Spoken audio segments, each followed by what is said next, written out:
obrigado. Recebe, Senhor, a nossa gratidão nesta noite. O louvor veio como um bálsamo sobre a nossa alma, nos quebrantou, já nos libertou dos grilhões da mente. E agora chega, Pai, o momento da Tua palavra. Nós nos apresentamos a Ti desejosos de ouvir aquilo que o Senhor tem para nós. Palavra viva de Deus vem e gera em nós aquilo que é o querer do Pai, transforma, muda, restaura, edifica, faz aquilo que é a vontade de Deus. Em nome de Jesus, amém e amém. Pode sentar.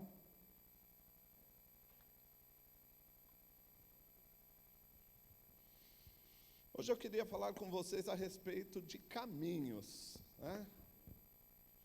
E acho interessante esse tema porque quando nós paramos para refletir, desde que nós deixamos as coisas de crianças e crescemos, como diz em 1 Coríntios capítulo 13, quando eu era criança, agia como criança, me movia como criança, falava como criança, fazia as coisas de criança.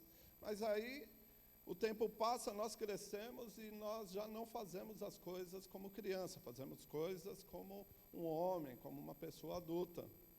E a partir deste momento, então, a vida vai apresentando diante de nós a dualidade. Sempre há opções, sempre há dois caminhos a serem trilhados. Se você parar para refletir nesta realidade, isso nos envolve no dia a dia. Nós temos a opção de levantar, escolher o caminho de levantar e ter um dia ativo, ou você tem a opção de escolher o caminho que te conduz a uma paralisação que te leva a um estado de depressão. E muitas pessoas são levadas por este caminho. É um caminho que vai gerar uma consequência por ocasião de uma escolha. Então, os caminhos permeiam a nossa história, permeiam a nossa vida. Que caminho que você tem escolhido trilhar? Que caminho que você tem, com o seu livre-arbítrio, escolhido para estar caminhando? É uma boa pergunta. Às vezes as coisas não estão dando muito certo na nossa história por conta de termos escolhido um caminho que não é o caminho certo. A Bíblia, ela é cheia de exemplos assim. Certa ocasião, quando o povo havia saído da escravidão do Egito e já estava na iminência de entrar na terra prometida, eles estão diante de dois montes, o Monte Gerazim e o Monte Ebal. E aí Moisés começa a falar assim, olha, vocês podem escolher o caminho que vocês querem trilhar. O caminho da bênção ou o caminho da maldição. E é interessante, em Deuteronômio, eu marquei aqui Deuteronômio capítulo 27 e 28, ele vai apresentar esta passagem de uma maneira tão incisiva, porque o caminho da bênção, ele é muito maravilhoso. Se você escolher o Monte Gerazim, o caminho da bênção, você será próspero. Tudo aquilo que você colocar à mão prosperará. Se você escolher o caminho da bênção, o fruto do seu ventre será bendito. Será bendito ao entrar e será bendito ao sair. Se você escolhe o caminho da bênção, você vai ter direito a viver a prosperidade no seu lar, na sua família. Será próspero no campo e na cidade. Tudo que você for fazer vai prosperar, vai avançar. Se você escolhe o caminho da bênção, se o inimigo se levantar contra você, está escrito, por um caminho, por 7 caminhos eles fugirão de você. É uma questão de escolha. Foi colocado diante do povo, antes deles entrarem na terra prometida. Olha, escolham. Que caminho que vocês querem trilhar? O caminho da bênção ou o caminho da maldição? Em contrapartida, o Monte Ebal, representando as maldições, diz que se você trilhar por este caminho, você será maldito ao entrar e maldito ao sair. Que aquilo que você colocar a mão para realizar não vai prosperar. Que os seus filhos serão malditos. uma questão de escolha que repercute em toda a história e nas gerações vindouras. A questão da escolha do caminho certo a seguir, que permeia a nossa história, que permeou a história do povo de Israel, é uma realidade, quer queiramos ou não aceitá-la. É como a realidade do mundo espiritual, quer você aceite ou não, é uma realidade. Veja uma outra situação. Deus chama o profeta e fala para ele assim: vai anunciar a minha palavra em Nínive. E Jonas, a Bíblia diz que ele escolhe o caminho que leva para Tarsis, o caminho da desobediência. E nós conhecemos a história. Jonas, ele vai na contramão daquilo que é a vontade de Deus, por um caminho oposto à vontade de Deus, e ele vai parar nas profundezas do oceano, dentro do ventre de um grande peixe. Isso tem que dizer algo a mim e a você, quando pelo Espírito de Deus nós estamos sendo lembrados dessa realidade. O caminho da obediência, o caminho da submissão, o caminho de andar de encontro àquilo que é a vontade de Deus, vai trazer bênçãos para a nossa vida. Talvez com 26 anos de idade seja momento de se puxar o freio de mão e analisar o caminho que nós temos trilhado. Se tem sido um caminho que caminha naquilo que é a vontade do Senhor, em todos os aspectos. Pode ser na sua vida profissional, pode ser no seu modo de agir, na sua vida familiar, pode ser na sua vida ministerial. O caminho que você tem escolhido trilhar. 26 anos de igreja, é tempo de ter momentos de reflexão como uma igreja madura. Eu me lembro quando nós fizemos 15 anos de idade. E era anunciado que nós éramos um adolescente. Como um adolescente, ainda estava aprendendo muita coisa. Mas com 26 anos de idade, ouça, o caminho está bem definido à tua frente. É Gerazinho ou é Ebal? Escolhe aí, é bênção ou é maldição? Hoje é colocado diante de nós 2 caminhos. Escolha. Escolha o caminho que você quer trilhar. Veja um outro exemplo na Bíblia. É o caminho da bênção, o caminho da submissão, o caminho de buscar a vontade de Deus. É isso aí. É simples. É simples. Veja um outro exemplo na Bíblia. Um homem com suas convicções bem consolidadas a respeito da divindade de Deus, um homem que tinha os preceitos da lei gravados no seu coração e na sua mente, decide trilhar o caminho da perseguição aos cristãos. Deus olha o coração deste homem e fala: esse para mim será um vaso de honra. Ele vai aprender o quanto que é importante sofrer pelo meu nome. E ele escolhe um caminho que conduz a Damasco. Vocês sabem de quem eu estou falando. No caminho de Damasco, Saulo, ele vai ter um encontro com Jesus, que vai mudar a sua história. Ainda que ele tenha escolhido o caminho errado, Deus que sonda e conhece o coração, o traz para perto. E aquilo que a princípio era simplesmente uma cegueira espiritual, vai se tornar em uma cegueira física, para que ele possa enxergar espiritualmente. Deus fez um movimento ali contrário na vida dele para abalar as suas bases teológicas.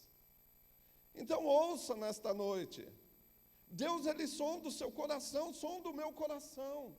E se porventura temos errado, tentando fazer o certo, ou pensando que estamos fazendo o certo, Deus ele nos dá a oportunidade de viver um encontro com Ele ainda, mesmo que seja a caminho de Damasco.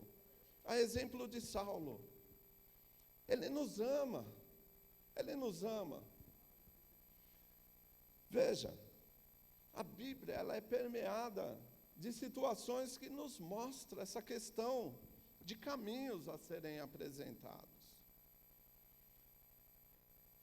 Me lembro agora de um caminho que foi vetado, que foi proibido ao homem trilhar por ele. Quer ver? Abra aí a sua Bíblia no livro de Gênesis. Essa aqui vai ser boa, hein? Meu Deus, Gênesis capítulo de número 3. Deve estar bem no finzinho aqui. Gênesis capítulo 3, verso de número 24. E havendo lançado fora o homem, pôs querubins ao oriente do jardim do Éden e uma espada flamejante ao redor, para guardar o caminho da árvore da vida. Aqui na minha Bíblia, já tem um tempão, está marcado assim a caneta, João 14, 6. Porque assim, aqui, numa manifestação suprema, grandiosa do amor de Deus, as pessoas não entendem isso. Deus, ele vai tirar o homem do jardim, do Éden, e vai colocá-lo para fora. Manifestação maior do que essa, do amor de Deus, só no Evangelho. Deus amou tanto o homem, que neste momento ele priva o homem de ter acesso à árvore da vida. Por quê? Ele diz aqui que se o homem porventura comesse da árvore da vida, ele não teria a oportunidade da reversão da sentença proferida no capítulo 3. Foi por este propósito. Não foi porque Deus queria, não, agora você comeu, você vai para fora do jardim e vai comer com o suor do seu trabalho. Não é isso.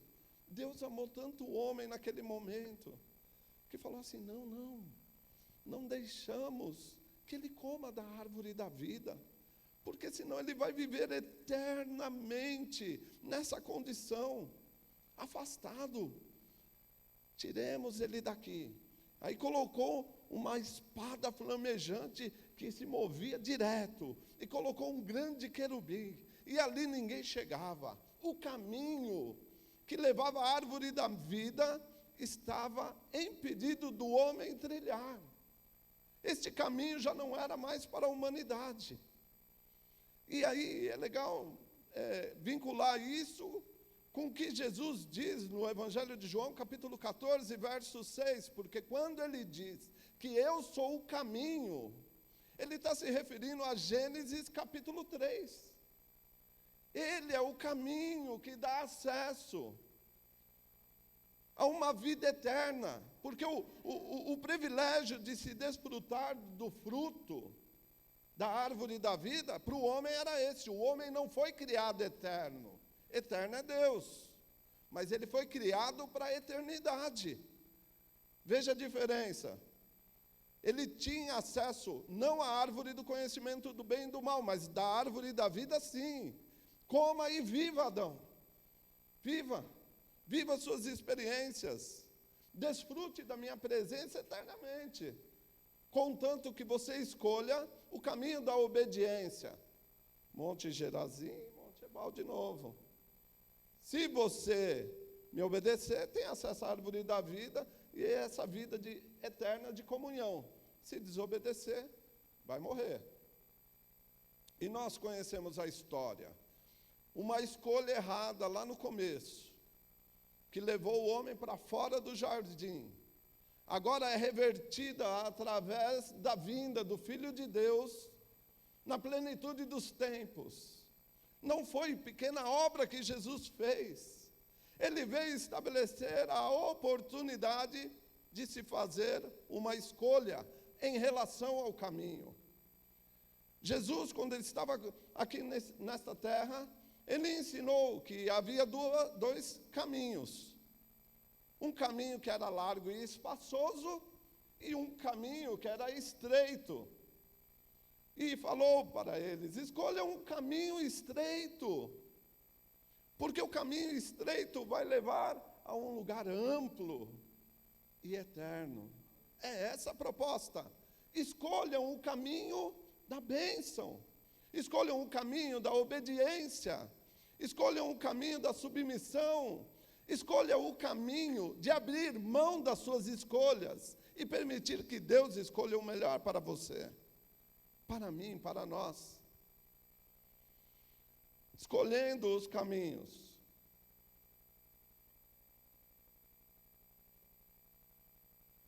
A proposta, estão comigo?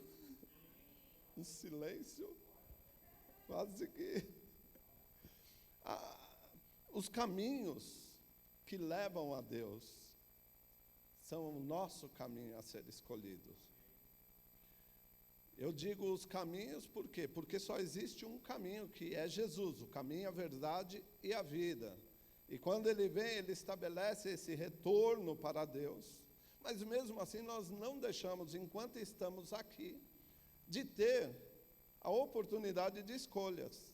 Não é porque você escolheu Jesus, que você escolheu o caminho, e que você está no caminho, e que agora você não tem mais livre-arbítrio. Da mesma maneira que o livre-arbítrio esteve presente na vida de Adão, na vida de Eva, no princípio da história, quando estava tudo mil maravilhas, ele está presente mesmo hoje em nossa vida, depois que nós escolhemos o caminho da eternidade, o caminho de volta ao paraíso, o caminho de acesso à árvore da vida, o caminho de acesso à vida. Quero crer que a árvore da vida no Éden representava Cristo. Então, mesmo nos dias de hoje, nós temos a oportunidade de escolher qual caminho nós desejamos trilhar. Por isso que eu falei logo no início, que bom ter escolhido o caminho que nos conduziu aqui, a casa do Senhor, para louvar, para exaltar, para adorar. Estamos sendo preparados através da ação do Espírito Santo para viver a eternidade. Não pense que todos estarão lá. A pessoa que não sente prazer na adoração, prazer em estar na casa do Pai. Recentemente eu ouvi uma pessoa falando isso. Eu estou cansado de ir na igreja. Eu quero saber por que Deus exige tanta adoração. Ele precisa ser adorado para ser Deus? Sabe o que é isso? São bases firmadas na areia. Não tem a sua casa consolidada sobre a rocha. Fundamentos que não foram consolidados. Nós fomos criados para adoração. Nós não estamos condicionados a um ciclo de tempo que se finda aqui, quando fecha-se a cortina da vida e começa a história debaixo da terra. Não, não, não. Nós somos criados para a eternidade e temos pleno entendimento que nós atravessamos o portal da eternidade e rompemos a barreira do tempo. Nada é capaz de nos impedir, porque nós temos sido ensinados pelo Espírito Santo a viver como adorador, e o adorador tem acesso liberado à árvore da vida, o adorador tem acesso liberado à eternidade, o adorador tem acesso liberado ao Santo dos Santos. Oh, glória! Às vezes nós esquecemos, por conta de tudo que nós vivemos no dia a dia, as implicações daquilo que nos é proposto, daquilo que foi realizado na manifestação suprema do amor de Deus através da cruz do Calvário. Deus nos amou, que Ele estabeleceu algo transcendente. Foge-nos palavras para descrever o que Deus preparou para nós. A Bíblia, de uma maneira limitada, ela apresenta que são coisas que os olhos não viram e os ouvidos não ouviram. De uma maneira limitada, para que nós possamos entender. Mas quando você estuda a fundo, ela vai revelando as suas minúcias. As minúcias deste plano bendito de resgate, plano de restauração, plano de restituição, plano de regeneração. Aonde abundou o pecado, superabundou a graça. E nós estamos debaixo desta graça, trilhando o caminho que nos conduz à eternidade, com acesso ao Santo dos Santos, à direita do Pai. Meu Deus!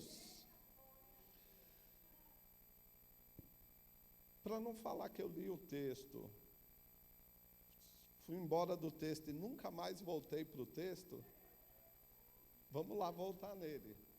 Porque, só para a gente estar fechando aqui a questão do caminho, o texto que nós lemos em Lucas, no finzinho do Evangelho, narra a história de 2 discípulos que, mesmo tendo conhecido Jesus, foi contemporâneo, conheceu, andou junto, vivenciou sinais e milagres e maravilhas, decidiu escolher um caminho que o afastava daquilo que era a determinação do Senhor. Eles escolheram um caminho que estava conduzindo para longe, para distante, afastando eles da presença de Jesus. O contexto é o seguinte: Jesus havia sido sepultado, 3 dias haviam se passado. Cansado de ficar debaixo da opressão de tudo que vinha acontecendo em Jerusalém, eles decidiram partir a caminho de Emaús, se afastando de tudo e de todos. Eles tinham ouvido falar que certas mulheres, ao ir no túmulo de Jesus no 3º dia, encontrou o túmulo vazio e um ser angelical que dissera que ele havia ressuscitado. Eles ouviram falar isso, e mesmo assim, fizeram a escolha de se afastar, de ir embora de Jerusalém. A ordem era para ficar. E quando eles estão indo a caminho, se desviando daquilo que era a vontade do Senhor, a Bíblia diz que aparece um homem do lado deles. E eles, meio que cegos, não conseguiam enxergar. E esse homem o questionou a respeito do que eles conversavam. Do que vocês estão falando nesse caminho? Porventura você está vindo de Jerusalém e é o único que não sabe o que aconteceu lá? Falou Cleopas. Você não sabe o que aconteceu com Jesus, o Nazareno? Meu Deus, o cego a caminho de Jericó, no caminho de Jericó, alcançou a sua bênção, porque mesmo sem enxergar fisicamente, ele enxergou espiritualmente e clamou: Jesus, filho de Davi, tenha compaixão de mim. E recebeu a cura, porque reconheceu em Jesus o cumprimento das profecias, que o Messias viria da raiz de Davi. Agora, 2 discípulos que caminhavam com ele, traz na sua memória quem? Jesus de Nazaré. Sabe o que significa? O Bonfim insiste em me cumprimentar com a paz do Senhor Jesus de Nazaré. E eu sempre falo para ele: a paz do Senhor Jesus de Belém. Porque quando você vincula Jesus a Nazaré, você está vinculando ele àquilo que não é a realidade.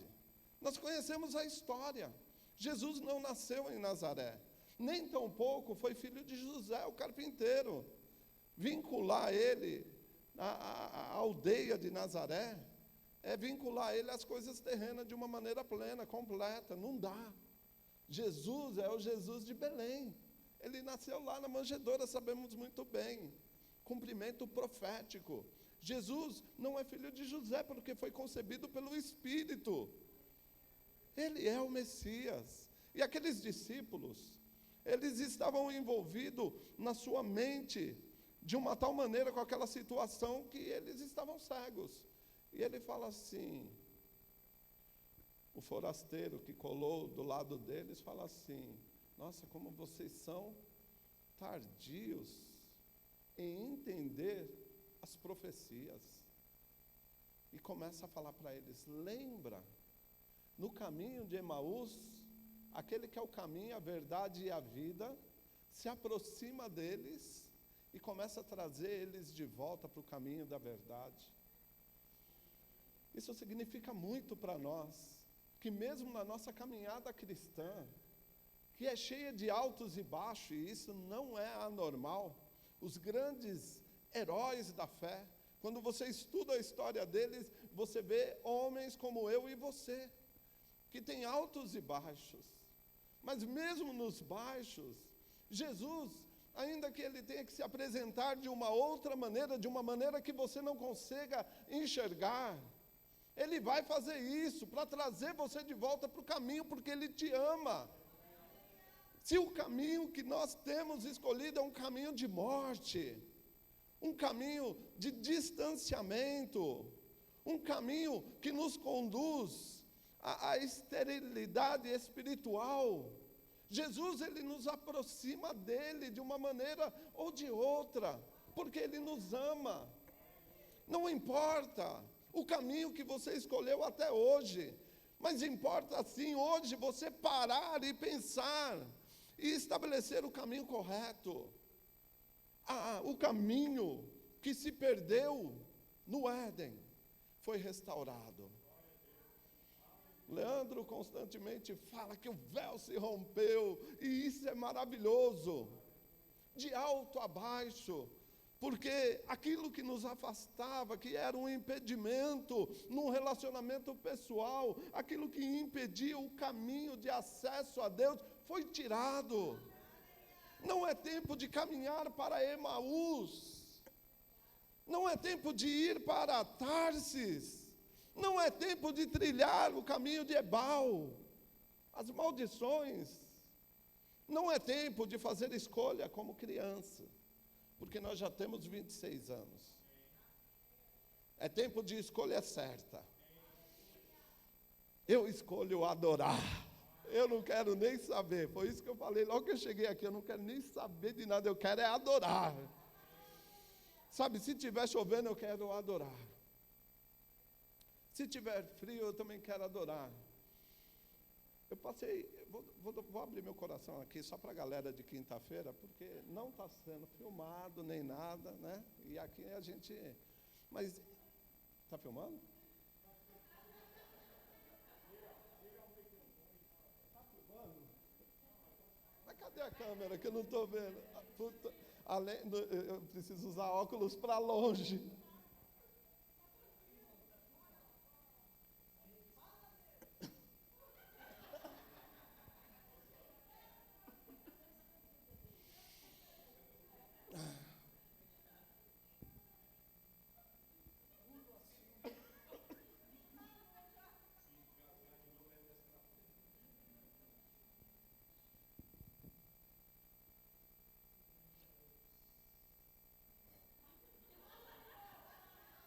Os discípulos a caminho de Emaús. Vamos lá. É nada, não tenho o que esconder. Por quê? Porque eu sou que nem Elias. Homem que nem ele. Elias era cheio de altos e baixos. Um tempo atrás, eu estava tendo uma dificuldade que eu nunca tive, irmãos. E isso me consumiu demais. O mundo estar desabando lá fora, Deise. Que quando eu entrava na igreja, eu não tinha dificuldade nenhuma em me prestar diante do Senhor como adorador. E isso era algo muito bom, eu nunca tive esse problema. Situações acontecendo, mas quando eu entrava na igreja, eu já dava um glória, um aleluia. E sabe quando uma chave se desliga? Isso é algo muito bom. Eu percebi o quanto que isso é bom, porque de um tempo para cá, as situações que estavam me envolvendo do lado de fora, estavam entrando comigo na igreja. E eu me vi numa dificuldade, que eu acho que eu vivi isso para entender melhor o que muita gente passa. Eu adorando, e daqui a pouco eu era bombardeado com lembranças de situações que eu estava vivendo lá fora. Sabe, um apertozinho aqui, um apertozinho ali, uma situação com a família, uma situação no dia a dia. E isso é um baita de um roubo. Eu nunca tive dificuldade com isso. Mas eu estou falando isso por quê? Porque eu decidi adorar. Eu escolhi o caminho da adoração. E mesmo às vezes no caminho da adoração você pode se deparar com essa situação. Mas, glórias a Deus, porque Deus, Ele sonda e conhece o nosso coração. E minha oração estava sendo, Deus, eu não quero viver isso, né, Everton? Eu não quero viver isso, Eu quero vir na igreja, não de uma maneira religiosa. Eu não quero vir na igreja com a minha cabeça em outras coisas. Assim não, eu quero vir e me apresentar diante de Ti de uma maneira liberada para adorar. E assim, Deus rompeu os grilhões. Por isso que é importante nós perseverarmos no caminho da adoração. Porque Deus, Ele vai sondando, Ele vai vendo a sinceridade com que nós nos apresentamos diante dEle. Eu sou assim, isso pode estar acontecendo na sua vida. Você vem na igreja, sua mente fica sendo bombardeada, você não consegue nem se concentrar naquilo que é falado, naquilo que é apresentado como adoração, você não consegue se libertar para adorar. Eu estou compartilhando isso porque hoje é o dia da escolha. Escolha o caminho da perseverança, escolha o caminho da adoração, e não largue isso por nada. Por isso que os céus estão abertos para os adoradores, os verdadeiros adoradores, porque são esses os quais Deus procura dentro da igreja. Por que verdadeiros? Porque muitas vezes, outros caminhos que nos envolvem no decorrer dos dias, podem nos tirar dessa posição de verdadeiro adorador. Eu estava conversando com o Jackson hoje ali, né, Jackson, posso falar? Hoje é dia de cartas na mesa. O Jackson falou assim, eu estava lá em casa, um monte de coisa para fazer, mas sabe o que eu fiz? Larguei tudo de lado e falou assim, quer saber, eu vou na igreja para adorar. Escolheu o caminho certo.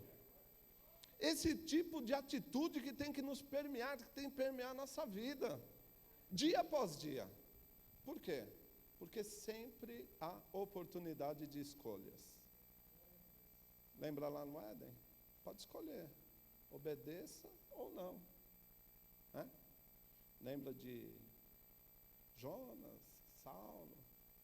Sempre há escolhas. Amém? Coloque-se de pé, eu quero orar por você nessa noite.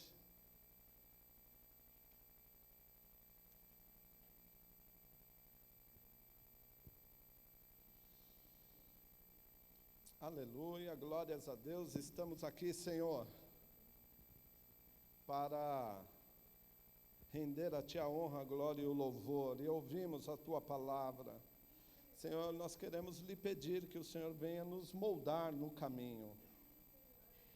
Independente de nossas falhas, de nossas debilidades, contamos contigo, ó Espírito Santo, para estar nos conduzindo à escolha certa. Que nós não venhamos de modo algum escolher caminhos que nos distanciam de Ti, caminhos que nos conduzem àquele lugar que não é o lugar da Tua presença. Espírito Santo de Deus, nós Te convidamos para tomar frente na nossa história e conduzir a cada dia, a cada passo que nós estivermos dando. Conduza-nos pelo caminho que nos conduz à vida eterna em Cristo Jesus. Conduza-nos pelo caminho da bênção. Conduza-nos pelo caminho de realizar aquilo que é a boa, perfeita e agradável vontade de Deus. Essa é a nossa petição nesta noite. Não pedimos ouro e nem prata. Pedimos sim a oportunidade, o prazer de caminhar naquilo que é o caminho certo. Conduza-nos, ó Espírito Santo, Tu és bem-vindo para isso. Que nesta noite haja, Senhor, a quebra de tudo aquilo que está impedindo os Teus servos de caminhar na Tua vontade, de caminhar, de trilhar o caminho da bênção e da vida eterna. Que os grilhões espirituais sejam rompidos nesta noite, que as barreiras, que os impedimentos caiam por terra, que haja liberação sobre a Tua igreja, que haja liberação sobre todos aqueles que estiverem assistindo esta mensagem, ó Pai, em nome de Jesus. São 26 anos de caminhada contigo, ó Jesus. São 26 anos trilhando o caminho que conduz à eternidade. 26 anos de uma igreja madura, que tem vivido experiências contigo. Espírito Santo de Deus, faça com que nós venhamos ter atitude, não como crianças, mas como uma igreja adulta, como uma igreja que sabe discernir o que é o certo e o que é o errado, como uma igreja que sabe discernir o caminho da vida e da bênção e o caminho da morte e da maldição. Que nós estejamos trilhando a passos largos o caminho que é Jesus. Amém. Em espírito e em verdade te adoramos, te adoramos.